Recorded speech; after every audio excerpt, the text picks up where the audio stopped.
Dans cette approche critique, on essaye justement de proposer une posture réflexive par rapport aux technologies, aux biotechnologies.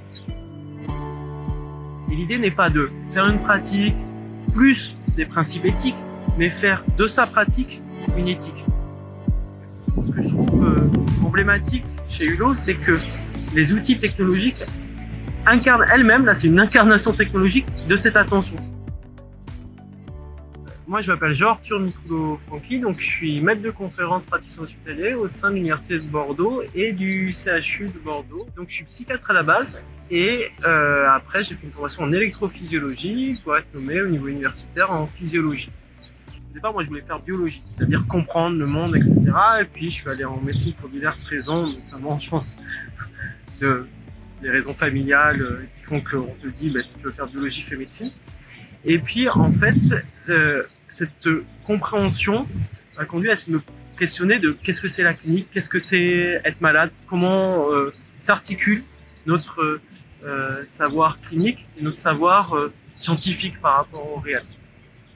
Dans notre enseignement, je suis responsable dans le parcours sciences santé de l'UR à approche critique en sciences de la santé.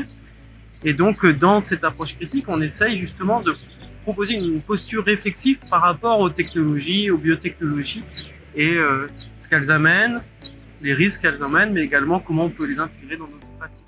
On discutait de ça ce matin avec les étudiants. Je ne sais pas s'il faut définir une éthique, mais en tout cas, il faut incarner une éthique. C'est-à-dire qu'il faut pouvoir mettre en place le cadre de pratique, clinique, quand on voit des patients, d'enseignement, quand on fait l'ancien acquisition, de recherche, qui en fait porte en elle une dimension éthique. Et l'idée n'est pas de faire une pratique plus des principes éthiques, mais faire de sa pratique une éthique. Même si ça fait un peu slogan politique, faire de sa pratique une éthique. Mais vous voyez, c'est que dans sa démarche même, il y a quelque chose d'une attention, et c'est dans cette attention-là qu'il y a une éthique. Alors c'est classique dans l'éthique incarnée, etc. Je conseillais aux étudiants Varela ce matin quel savoir pour l'éthique.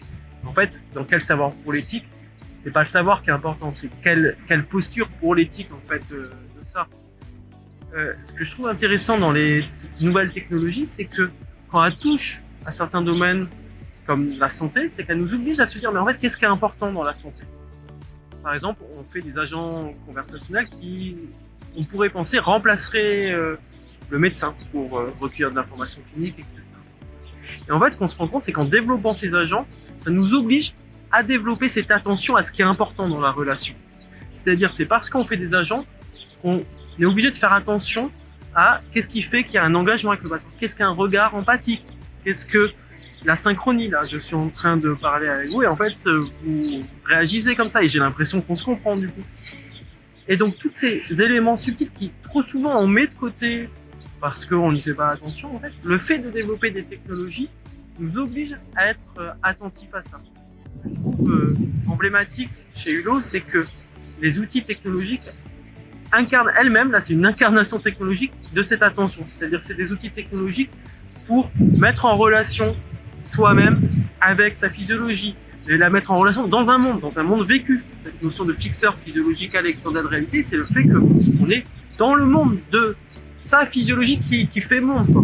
Et pareil dans les interrelations, le fait de pouvoir faire d'interbrain ou de l'interphysiologie nous conduit par la technologie à être attentif au fait qu'il y a autrui qui résonne avec moi, qui s'intègre. Et donc, si on parlait d'éthique tout à l'heure et que l'enjeu n'est pas de rajouter un savoir éthique aux pratiques, et bien peut-être dans Hulot, il y a en plus de l'incarnation de l'éthique en soi, il y a la technologie elle-même qui porterait peut-être un aspect éthique et c'est ça que je trouve original.